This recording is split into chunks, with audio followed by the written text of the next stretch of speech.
All right, so here we are. Welcome, ladies and gentlemen, to the Morgan Man Sports Podcast YouTube edition here on this Wednesday right here. And with me today, I have the folks over at ATL UK, and that is Daniel and Cal from the Atlanta Falcons UK YouTube, Twitter, and Anchor and Spotify. So, guys, welcome to the Everything. podcast. Thank you for having us.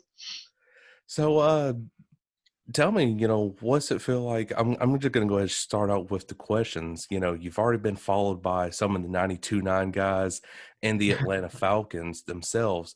What's it feel like to already, being a growing podcast network and already getting followed by like big names like this? It's really strange because we only really started the page to just have a chat with people about NFL. Really, we didn't want to like block up everyone's timelines on our personal Twitters, so we made this one just to have a chat. And then, apparently, there's people that actually want to hear us talk or read about what we think. So it's a nice one. It's a bit of a shock to the system. Yeah, I didn't expect any of it, but can't complain about what's happened really. No. Takes up most of our days at times, but it's all, Yeah. all beneficial. And I think I just can't wait for the season because we started it in June, I think, start of June.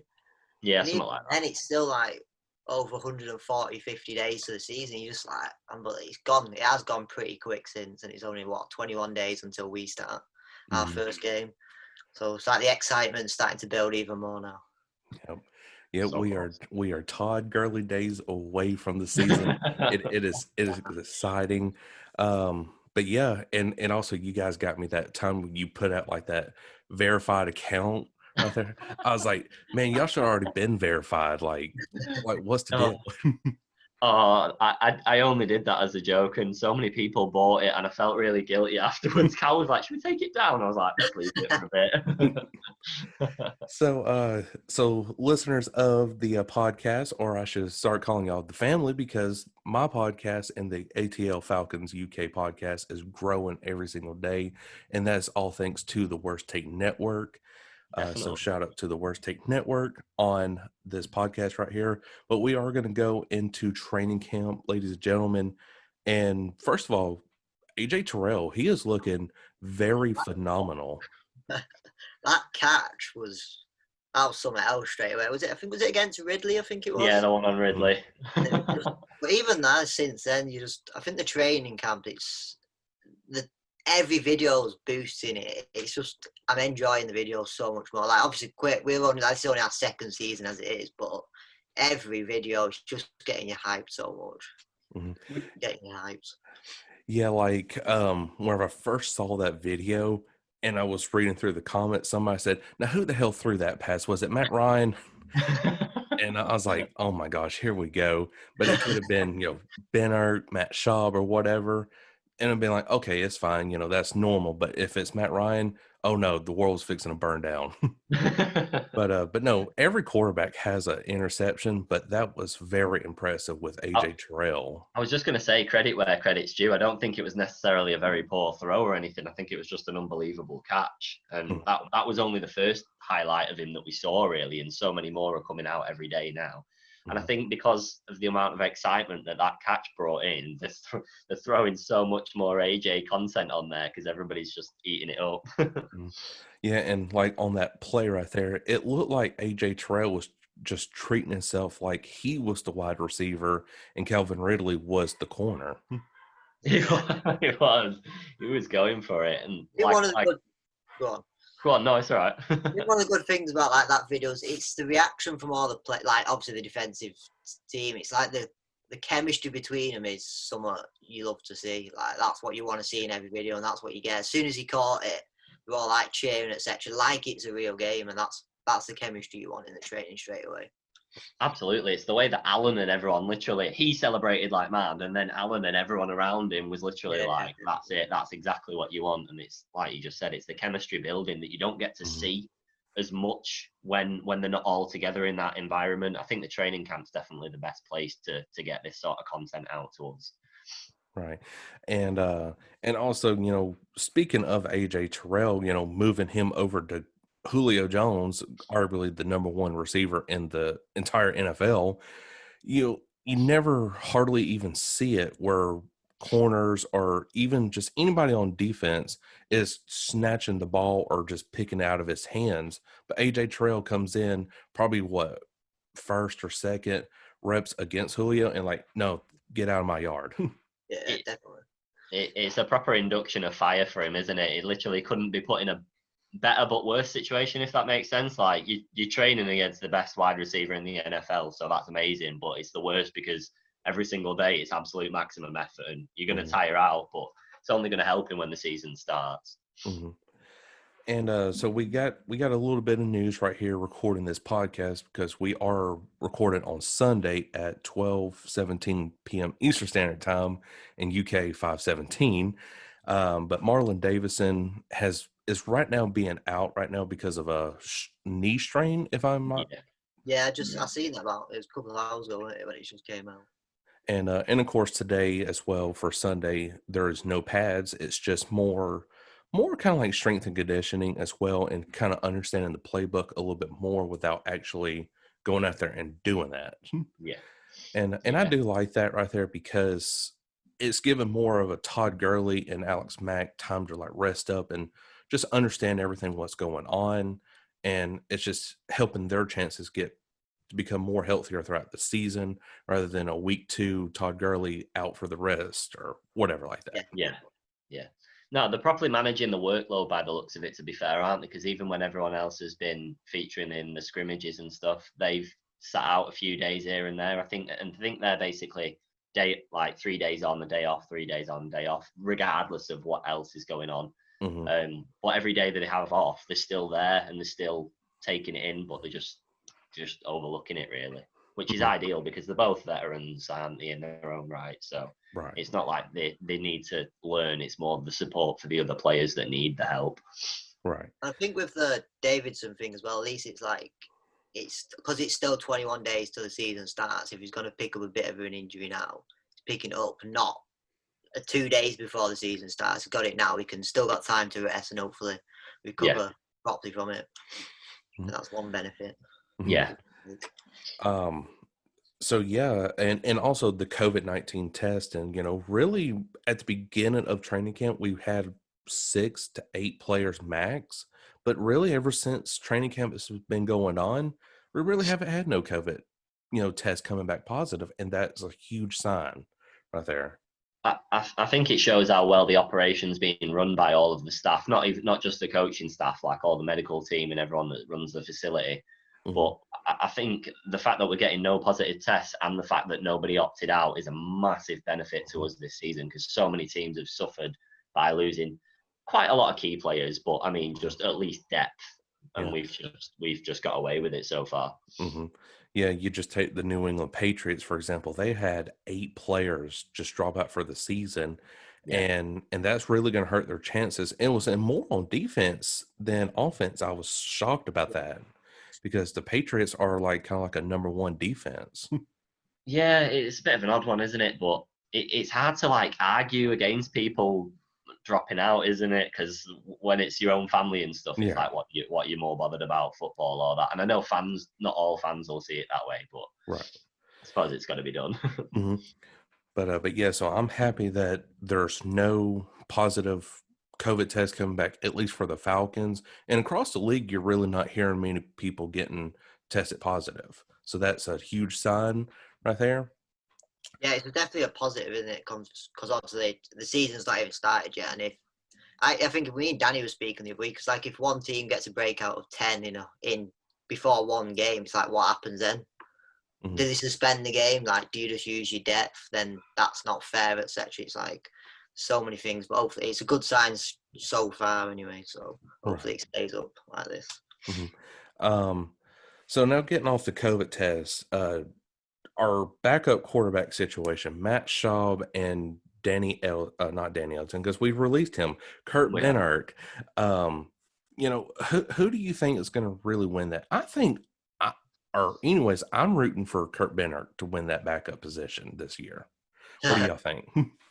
Me and Danny said we want it. We want it to be him. That's why we wanted the preseason friendly so much, so he could prove himself in them, because I think he got injured in his the first game last year? Yep, So the he Hall missed of the Fame rest of game. friendlies. So we was like proper rooting for hopefully the friendlies go ahead so he can prove himself. But hopefully in training he's proving himself. But I think for the two backups we actually have, I think that's good depth. Like if Matt Ryan gets injured or whatever, like only if it's for one game, Yeah. I think that's a good depth to have in them too. I think. Mhm. I think Matty Schaub's getting to the age as well where he's probably, I know he'll still want to play and get some reps, but he's probably reasonably happy with passing down the mantle. If he sees that Kurt's doing better and like performing well, I can't see him having an issue with it. He's a proper professional, isn't he? So I think it is probably time for Kurt to step into that role. Hopefully, hopefully we don't need him too often, and Ryan's fit for the whole season, but Yeah. if it was to happen. Yeah, because we definitely don't want a what was it, week 7 of last year, whenever Matt Ryan went down, and then week 8, Matt Schaub had to step in, which he did a phenomenal job of keeping the Falcons in the game. But I still honestly think, Matt Ryan, if healthy, we would have won that Seattle game. Definitely have more of a kind of like a boost going into New Orleans for that second half of the season. So now we're going to talk a little bit about over and unders. Now I'm going to make up kind of like the over and under situation, and I'm going to let you guys pick over or under on touchdowns or yards or whatever. So for Julio Jones, I was going to say Matt Ryan touchdown rates, but Julio Jones, he really hasn't had much of a season that has double-digit touchdowns minus his 2012 season, and that was only 10 touchdowns. So for this season in 2020 and Dirk Cotter being second year back in Atlanta, do you think Matt or Julio Jones will have a double-digit season or more? And I'm going to start off with the number of, let's just say 8 touchdowns, over or under on that. I'm going to go with over. I'm going to go with over, and I'm going to just go for double digits of 10 or 11 because he's not going to get the same coverage that he's had for the last few years, because I think the amount of firepower we have up front this season is a hell of a lot deeper than what we have had in the past. So teams are just not going to be able to prepare and cover him the way that they have been doing, because Ridley's such a threat now. You'll have Hayden Hurst, which is, regardless of how we think he's going to play yet, we know he's athletic, so he's a man that you've got to watch. And then, of course, Todd Gurley. So I think Jones will have more time and more opportunities than he's had in the last few years, at least.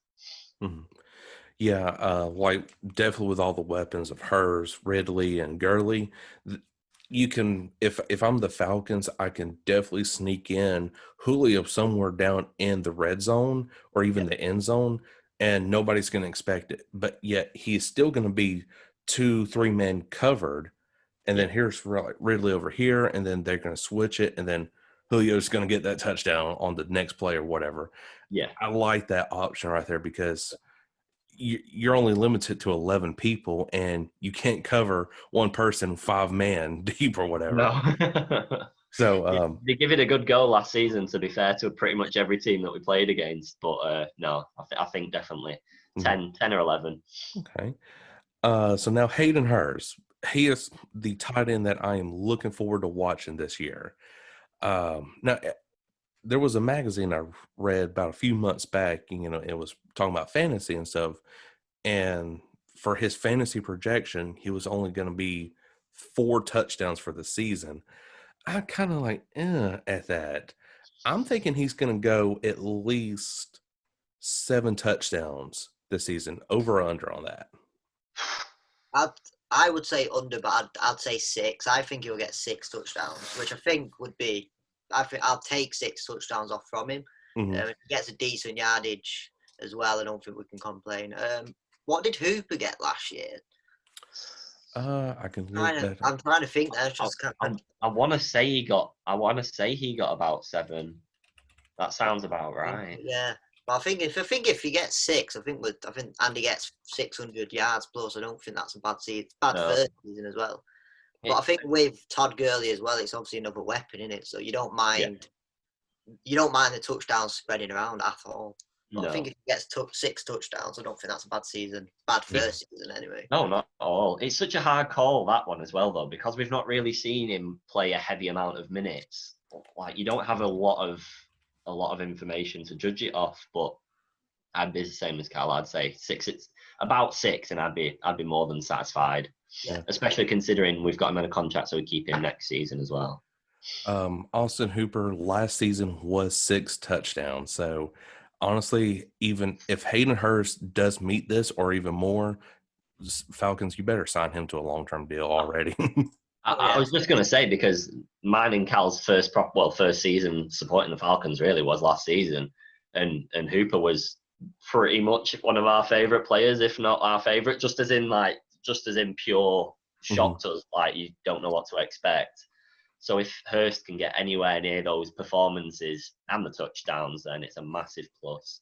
And obviously we've not seen much of him, but I believe he's a much better blocker than Hooper is as well, whereas Hooper's more for you getting your yards. So yeah, because Hayden Hurst, he looks more of like the athlete tight end than Austin Hooper. Because Austin Hooper, I love the guy, I really do, but it seems like whenever Austin Hooper catches the ball, he's automatically just going to the ground. Yeah, I see what And I feel like with Hayden Hurst, he's going to put up a fight before he goes on the ground, and that's what I like about Hurst rather than Hooper.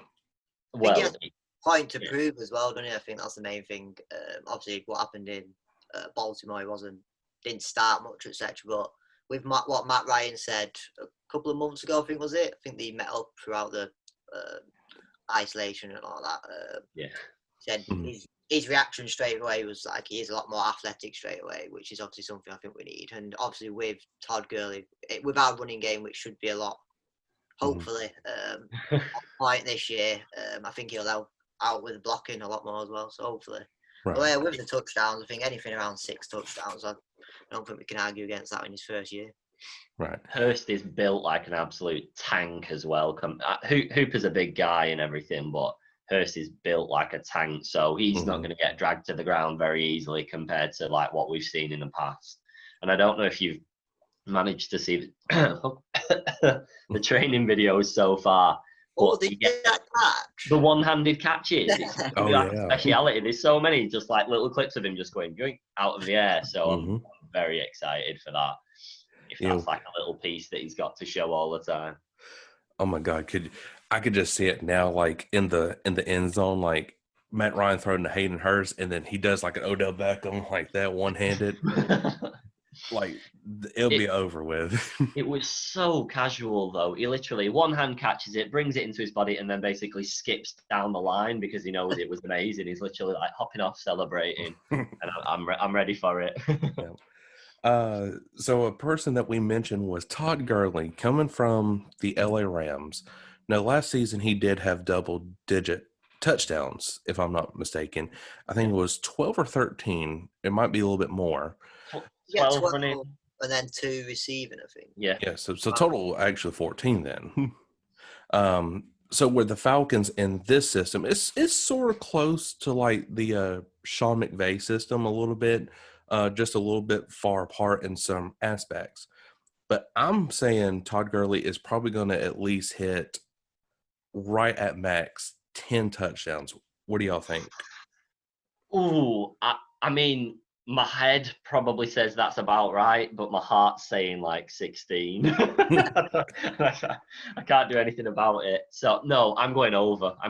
Maybe not 16, but I think even if he's rotated and he gets about 12 starts just because of his knee, and they'll manage him a little bit better, I'd say pretty much I'd take a touchdown a game or a touchdown a start anyway.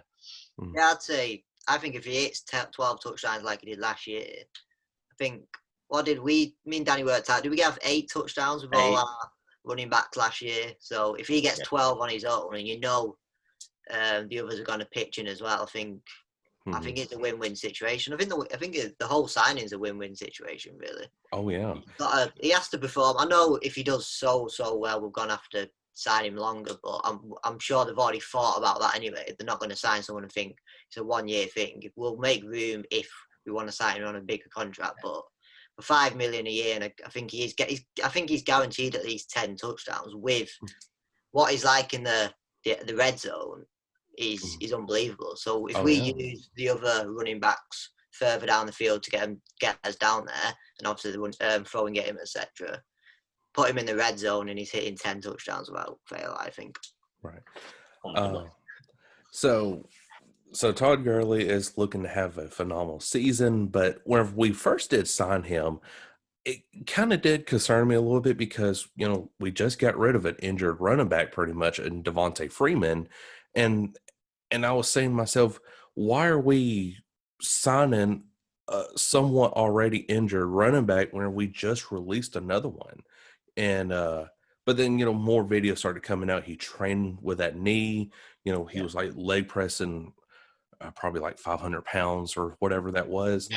And he looks phenomenal. And for the training camp videos that we've seen in Todd Gurley, it's kind of like lifting my spirits a little bit, saying, okay, maybe he ain't injured.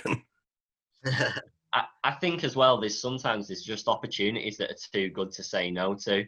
I think when a player of his quality, like looking back, even if you like don't count last season, look back at 2017 and 18, and when a player like that comes on the market and the contract's only between like 4 and 6 million or something, how can you say no? That you can't lose that money is nothing compared to some of the contracts that other players are on. So worst case scenario, he gets like 10 touchdowns, and then like Cal said, everyone else chips in. That's still in it. That's an improvement on last year, and it's cost us practically nothing. Yeah, and he's got a better quarterback too in Matt Ryan than Jared Goff, so that increases the chances like at least 50% more. Yeah. So speaking of Matt Ryan, now, oh boy, I'm a Matt Ryan supporter from really since day one of me supporting the Falcons, and that was our Super Bowl year. I'm going to say the max amount of yards that Matt Ryan's going to get is the 5,000 mark this year. What do y'all think? Do you think for yardage over and under, and for touchdowns, me personally, I think he's going to reach 50 again, like he did in 16. For the yards, I can say 5,000. Yeah. Say anything. What was it? 4.5 last year? Did he get? I think it was 4.5, maybe. I want to say, and that was with missing one game as well. So missing 1 and a bit games, I think. Yeah. But I think anything around that again, but touchdowns. I'd still say under, because I think the maximum last year was only 40. I want to say. So Matt Ryan's yard was 4,466. So I'll definitely go with 5K then, because technically last season was an off season. If you improve in those first 8 matches, well, 7 of the 8 matches, that is a huge difference without a doubt. Lamar Jackson got 37, and he was the number 1. I'm going to go for 35. I'm going to go for 35 touchdowns. I mean, did you say 50? Because that'd be. Yeah, I said 50 because, I mean, you look at the weapons. Calvin Ridley almost came close to another double-digit season. Yeah. We're going to have Julio, hopefully a double-digit season, and Hayden Hurst getting close to that. So that right there, already 27 touchdowns, let's just say that. And then you got the rotations coming in the fourth quarter. And that could just be even more out there. So I might be over. It'd be heavy. It'd be heavy wins every game, but I know what you mean. We are going to be a very offense-heavy team this season, in my opinion. So I think, if you are pushing, even say you're 40, you've got to be. You'll be winning 10 games if you're pushing. It'd be hard not to win 10 games if you're even pushing 40. So I'd accept like what Danny said, 35. But obviously, you looked at Winston last year and he got 36, but obviously like 33 interceptions. That's what we don't need. Look where the book finished. So I think anything around 35 to 40 but like what you said, with the weapons we have, it's gone up a notch this year. Yeah. It's even with using Todd Gurley as like, obviously he's a running back, but the catches that he's made in the pre-season are unbelievable. So you could easily use him, surprise him, and use him as a quick wide receiver, and you wouldn't have a clue about it. So you never know. I think we're overlooking people like Gage as well, to be fair, though, because he's an absolute unit. So I think there's more than enough. You're probably right in your logic that there's more than enough people to chip in like 3 and 4 touchdowns each, and then have our main men all pushing towards double digits to get like a heavy scoring from that. MVP season? Oh yes, actually, I don't think maybe league MVP, but I think if we make it, Super Bowl MVP. I'll take that. I'll take that one. I'll take that over the normal MVP. Because really right now the league is dominated by mobile quarterbacks and Lamar Jackson, Russell Wilson, and Kyler Murray. But I think if the Falcons do make it to the Super Bowl, and it's probably going to be up against, I'm going to say Kansas City again this year. If we happen to win that and Matt Ryan does have a game, I think he will win the Super Bowl MVP, but not league MVP. Oh, it's such a lovely thought, but it's so far away yet. So far away. But yeah, so save this video. Yeah, take note of it. Most of ours as well, what we've said. But yeah, so I sound like I am over exaggerating, but I just try to look at certain different aspects of what could happen and what couldn't happen. But speaking of Matt Ryan and touchdowns, how many rushing touchdowns? I reckon I'm gonna go. What did it? I think he hit. Was it 2 off? Was it 2 last year? I'm gonna go with 2. But I'm gonna go for 3 this year. I'm gonna go for 3. He got his wheels out at some point because I remember thinking I could catch him from my sofa and catch him up still, but but no, yeah. Go on. What's your over and under number, and then I'll. I'm gonna say really about 3, like Hal said. I'm happy with 3 is good. I'd take 3. I'd take 3 just because of the style of play. I know other quarterbacks should expect miles more than that, but for how he plays and how we play in the people that he's got in front of him, I don't think he needs to risk himself running that much and putting himself in the firing line for bigger hits. So right, I think he needs to avoid that after the 50. He only got 1 last year. Oh, did he?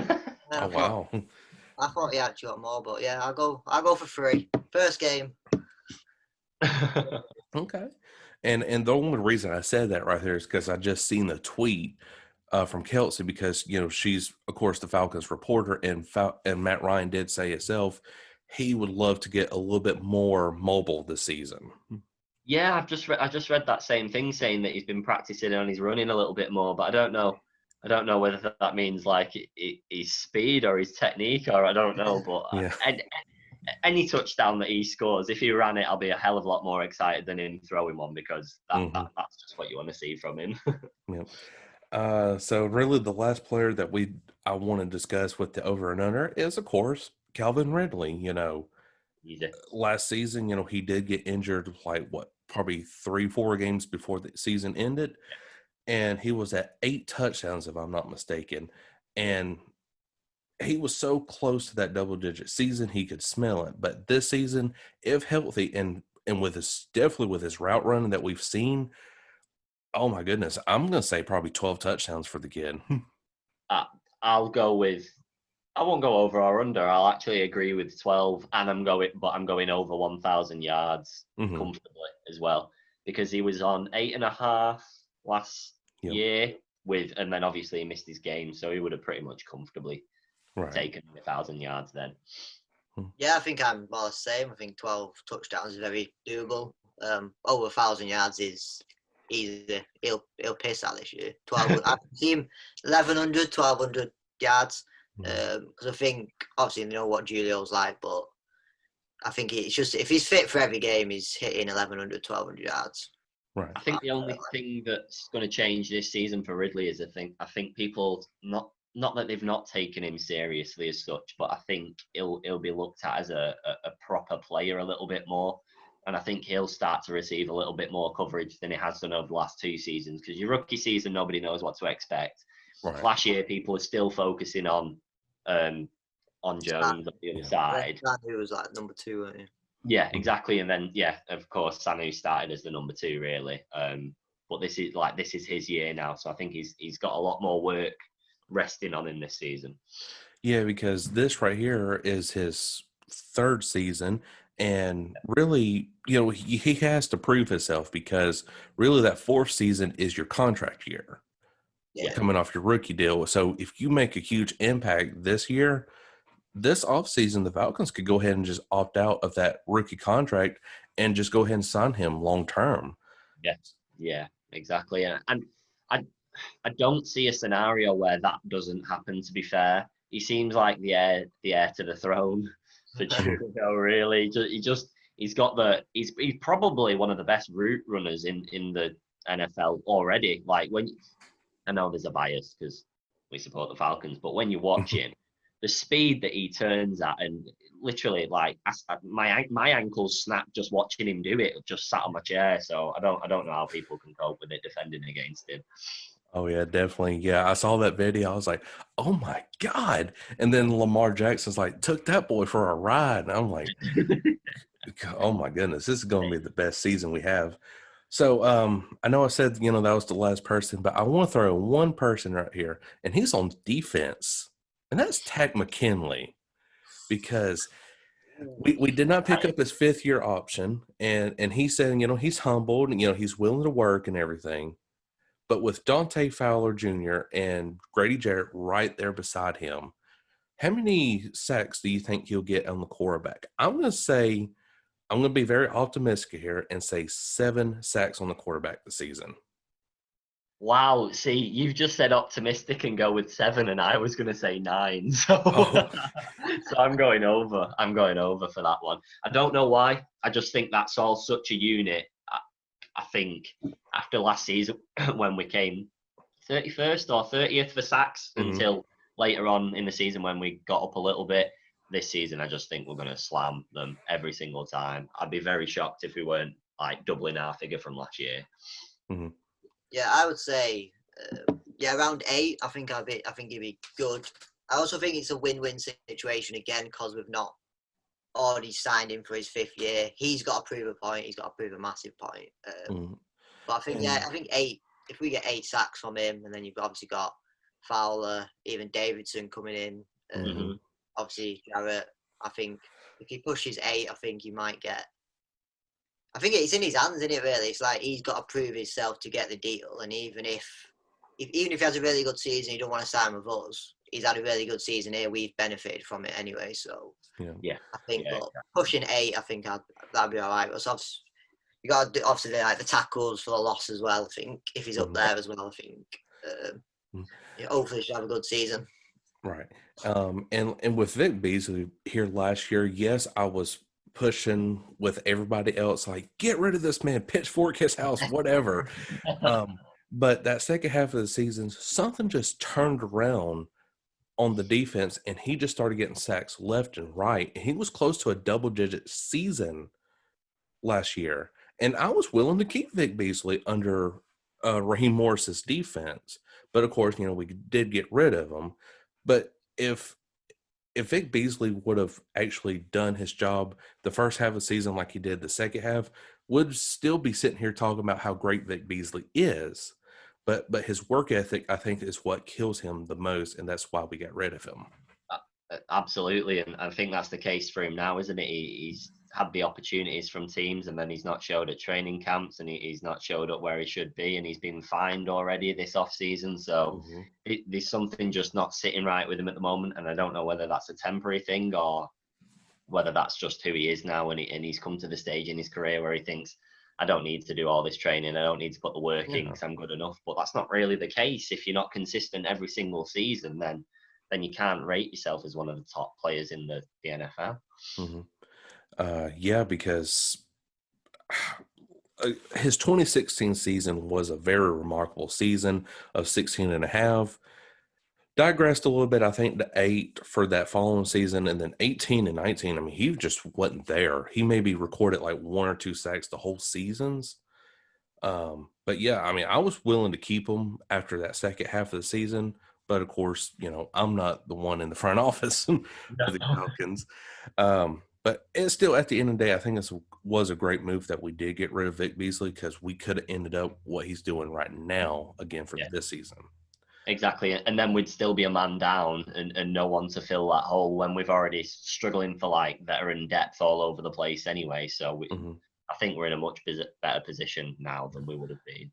And still, keeping up with Vic or Tack McKinley, I think that's what kind of is going to motivate Tack a little bit more, because Vic Beasley, he wasn't that vocal point of that defensive line, and Tack needs that, and that's where Dante Fowler Jr. comes in.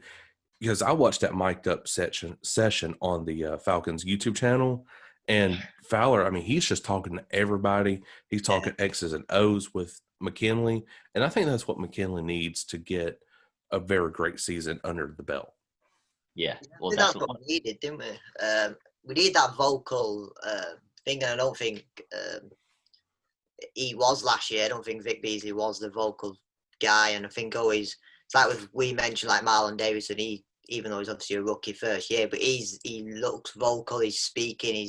That's what we need. We need a vocal. I think our defense needs to be bigger, meaner.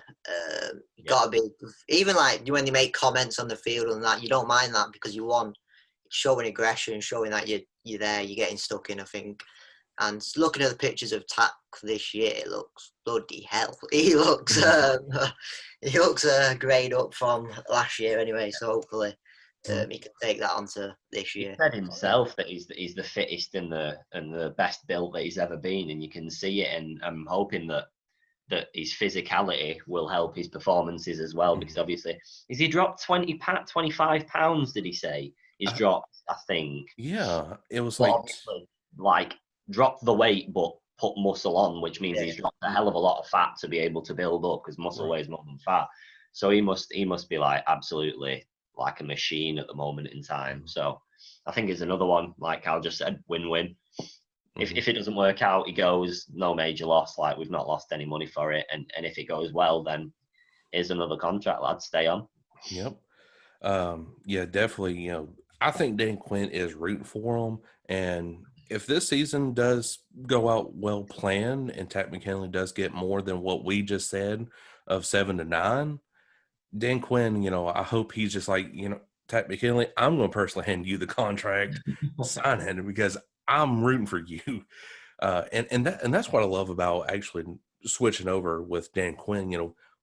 Since the players fought for him this season, he seems like he's more, I wouldn't say like aggressive towards the players, but he is more staying on their back saying, come on, let's go. Talk with your Alexa voice. Let's go.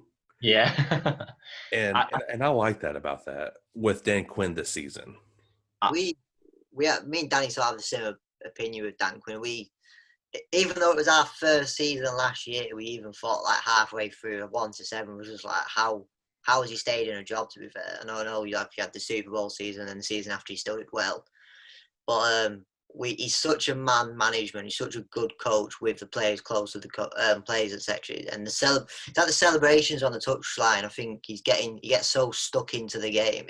I think he's like the perfect guy we want. I just hope this year it just pays off for him. I think that might be a reason why his change in personality, or not personality, but his persona a little bit, just because he knows that this is a make or break season. If he doesn't get along a deep playoff run this season, he knows he's gone, and that's it. And to be fair, even with a deep playoff run, how many times can you give someone an opportunity to rebuild, no matter how much you like them? I mean, I'd love to keep him as long as we keep making progress. But would you another Super Bowl at some point? I would say the way I believe Dan Quinn can save his job for this season, you got to make it to at least divisional or NFC championship. I mean, the Super Bowl is definitely going to solidify that contract, but even if you just make it to divisional or NFC championship, I think he's going to be here for the long haul. I'd hope that that's the case, and obviously only if we do have a season and we don't fluke our way there, and we genuinely look like we've improved and all the players are playing as a unit, then we're more than happy to keep him. Like we said, we love the guy, so we need him to watch. I want to watch him rebuild. I feel like he's had 3 years now of just like plowing along, but this is the best roster that he's had, in my opinion, since the Super Bowl.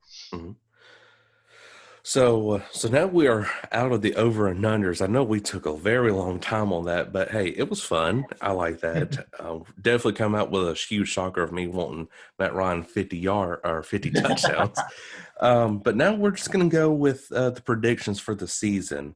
Now we're not going to do like game by game, but we're just going to kind of like do like, I would say kind of like key games that's going to make or break the season. So of course, week 1, Seattle in the Benz. I like our home field advantage despite with no fans here. And of course, Seattle always struggles on the East Coast team, Green Bay, Falcons, whatever the case may be.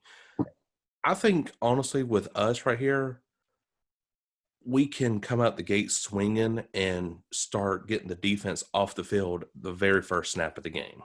What do y'all think?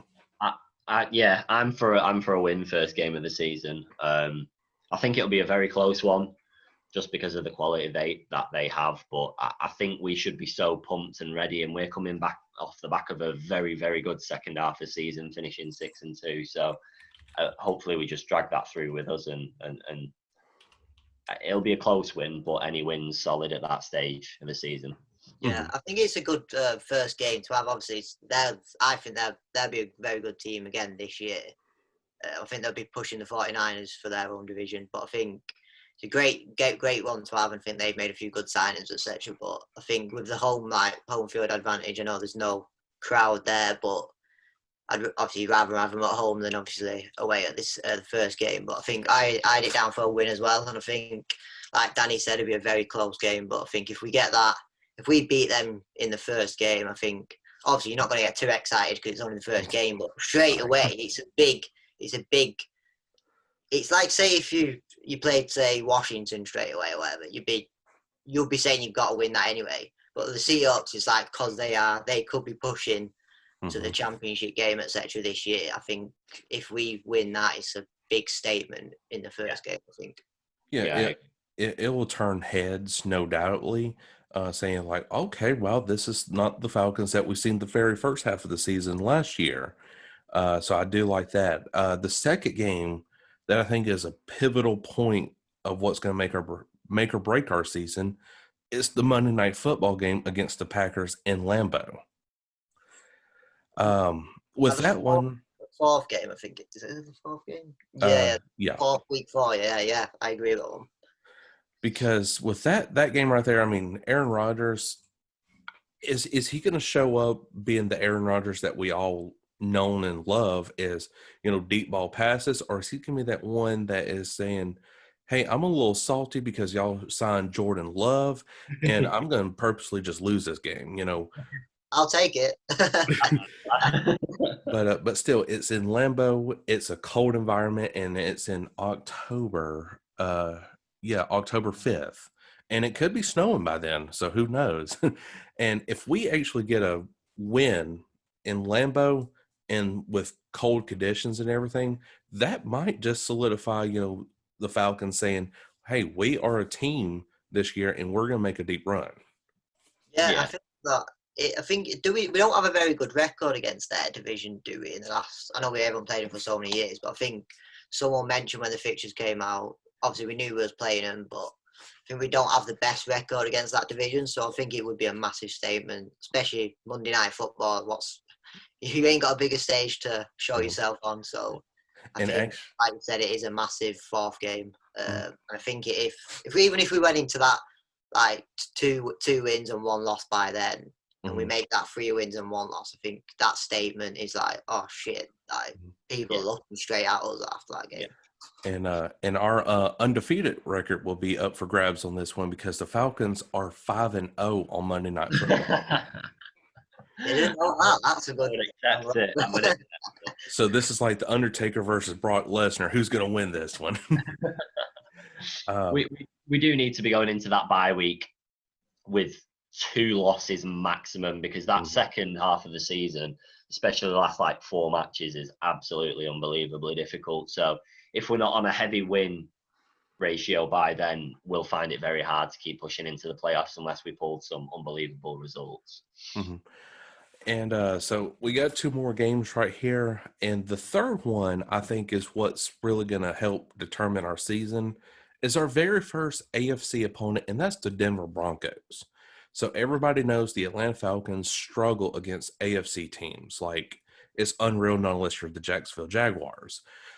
But going up against the Broncos, who are a very hot team, if we could get a win right there and kind of like really go into the AFC division and really cause some havoc, would that worry the Kansas City Chiefs later on down the road? Or are we going to fall to our very first AFC opponent for the season? I think I actually went for a loss for that game, but my record coming up to that game isn't that bad. I think I already have us on 6 wins before that, so I don't think it would be. I think it depends on the record before that as well. Mm-hmm. I know you say like obviously it's against an AFC team. We need to be picking up a couple of wins against the 3 we play. But I think it will be a close game. But like you said, I think it's just before the bye week as well, so it could set the stall for the second part of the season as well for me. Mm-hmm. Yeah, no, I agree with that. I've got it as a win, but like Cal said, it's the games before that matter in terms of if that is a massive game or not. I know what you mean about it's another statement, and it'll make the other teams that we play later on panic a little bit if we do walk away with it. But I just want to get into that bye week on a heavy positive, and then anything else. Like I don't care which way the results fall, really. Right. Okay. And actually, I have us winning against the Broncos, but at least by a field goal from Younghoe Koo. Nice. Very specific as well. So the last game, and I'm going to say, this could go either way, either at the Benz or in Tampa. But I think the games that's really going to matter is against the Buccaneers. I'm going to lean more towards if we can win at Tampa against Tom Brady, I think then, of course, it's the last game of the season, but I think if we could get a win right there, definitely, we have something going right here. What do you think? Either the game that matters at the Benz or in Tampa? I mean, I think it all depends on the record, doesn't it? I think both are probably equally important, just on the basis that by that point in the season, in my opinion, I think us and the Bucs are going to be awfully close. I think we'll literally be a win or 2 apart, and those games are going to be crucial to the season. I don't know whether it'll come down to the very last game, but definitely the one at the Benz, that to me is like key, because is that 3 before the end? Yeah, you've got that one, yeah. and the Chiefs and the Bucs again. Yeah. So for me, that one's probably crucial, because say we're on like 2 wins more than them or something by that point, but then if you lose that, your head's going, but if you win it, you're like secure and you're done. So but I know what you mean. If we're in a playoff spot by time that last game comes in and we win at their stadium, you're walking into the playoffs more confident than pretty much any other team that's out there. And you've got that little bit of revenge on Brady as well. So yeah, it would be so fascinating. Like we actually finished the entire game 28-3 and Falcons win. That would be just such a huge slap in Brady's face. You've got some very specific predictions. I'll be putting some bets on some of these because they'd be very good returns. But which I made a season prediction video and podcast. Like I think where the night the schedule got released, but I've done almost forgot all of them right now, so I do apologize for that. But yeah, so I mean, overall, I really have the Falcons having a winning season, at least 11-5. I've gone 10-6, but that ballpark will get us into the playoffs, so comfortably. Yeah, I seen a comment because there is an extra playoff team this year anyway. Yep. Someone mentioned we put I think Danny put a tweet earlier saying, "Oh, what's people's predictions?" And some Patriots guy put 8 for 8, and it was just like, "Oh, no team will reach the playoffs if they don't finish on double digits." But I don't believe that. I think there'll be one team that'll finish on a 9 and 7, and I think they'll one team. Might be a few teams that finish on it, but there'll be one team that will get that extra playoff spot on a 9 game winning. But I've, like what Danny said, I've got us both on a 10-6. Yeah, but that's like, I think the games there's some games that'll be so close, and I think the major 3 is obviously the last 3. Like we could already be on 9 wins by then. And you're thinking you literally need 1 win out of the last 3 games, but you've got the Chiefs and then you got the Bucs twice. So I think by that week you've got to be. We have to be on 9 wins. Yeah. Yeah. There's any argument against that one. Oh yeah, I couldn't agree even more right there. But yes, I mean the entire season right here is going to be a spectacular one. But everybody keeps pointing out that if the Falcons do have a winning season and even do reach the Super Bowl this year, it's not going to count because of the COVID. I found that hard to believe right there. How does I'm that? not buying into that. That's just people not wanting to buy into our hype because of who we are. Not having it. Because like Adam Schefter on ESPN, he's saying like the underdog teams like the Lions, the Browns and everything. I know he didn't mention the Falcons, but I knew he probably wanted to say the Falcons as well. But teams like that, he's pretty much saying the kind of like the bad teams, which we're not a bad team. I mean, we're very consistent, but could honestly make a huge impact this season, but might not even count. But for me, we're all on a level playing field. So how does it count any less than any other Yeah. season? And I think, I agree with that. Because I think it's like, I know you have like certain stadiums that have a good like home crowd, etc. So that's sort of more of an advantage to them. But now it's literally everyone's the same. So I don't get how you can argue against it. Literally everyone's the same. It's empty stadiums. This is only for the first month, I think. Like they did say further in the season there'd be more fans, but if you get into the Super Bowl, you can't fluke your way to a Super Bowl. No. Like it's No. I even like the Patriots. I know they've won like 6 out of 9, and the division has been slightly easier, but they've still beat the top teams in the playoffs, etc. to get there.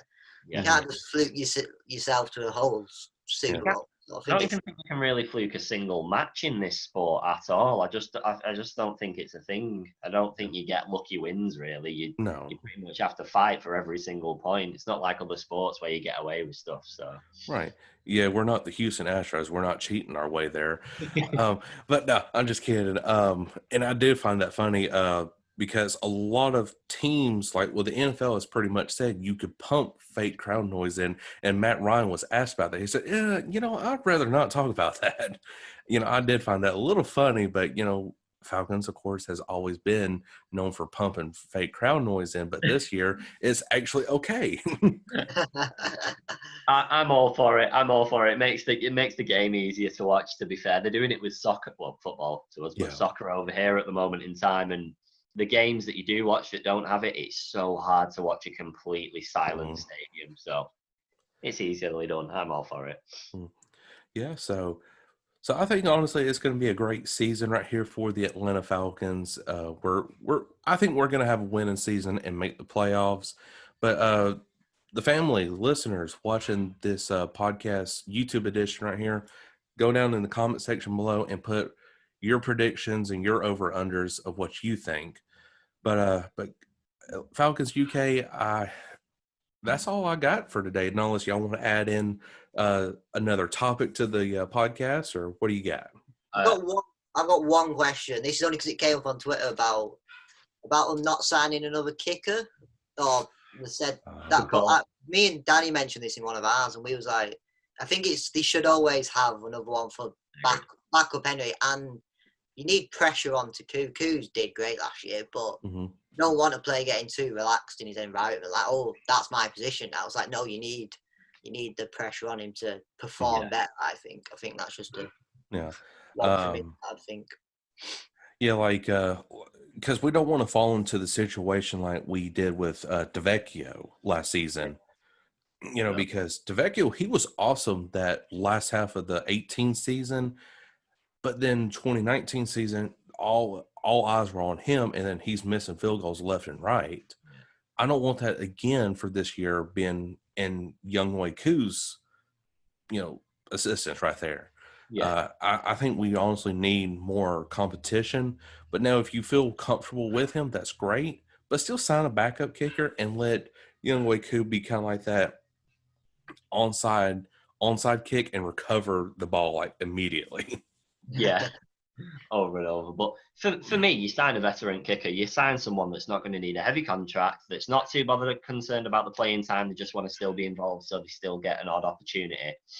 And that way Koo will improve as well, because if you've got somebody that's been in the league for 10 years showing him what to do, because obviously he's still technically reasonably new to the NFL. So I think it'd be mental not to sign someone, especially if we're not going to use the cap space that we've got left over.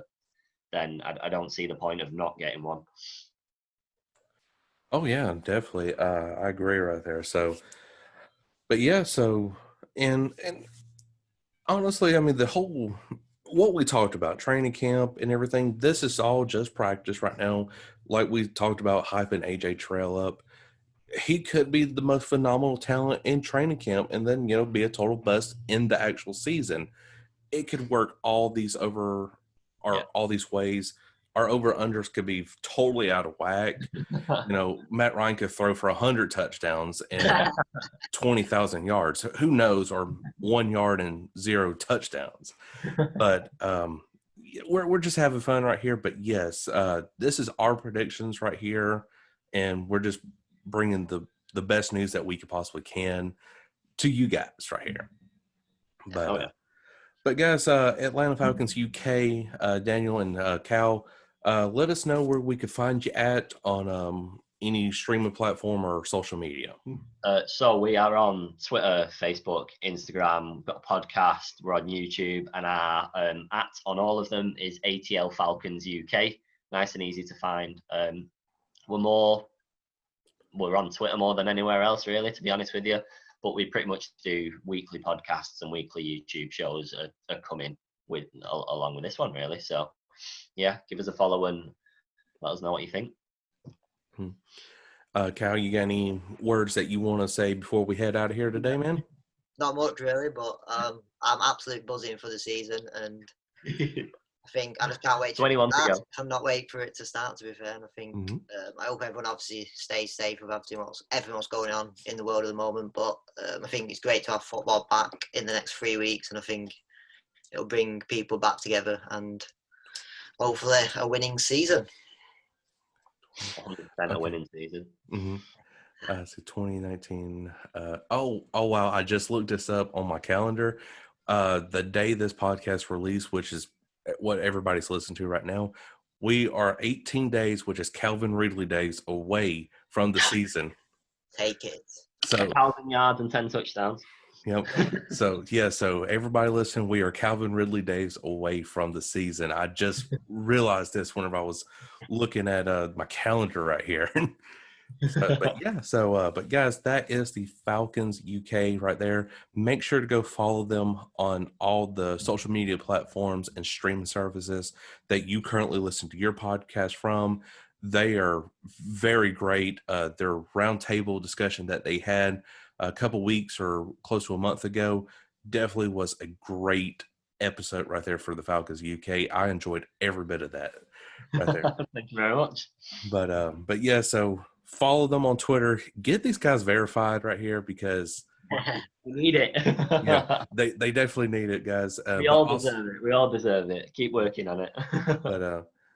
But also make sure to go check out my podcast as well right here on SoundCloud.com, Spotify, Google Podcasts, or wherever you're getting your podcast from. I'm still working on Apple Podcasts, because that right now is my toughest podcast to get into. I don't understand why, but Anchor is definitely working their butts off right now to get me on there as well. But yes, follow them, follow me, and I hope you enjoyed the show. And then till then, Falcons UK and the Morgan Man Sports Podcast will catch you all later. Peace. See you later. Mm-hmm.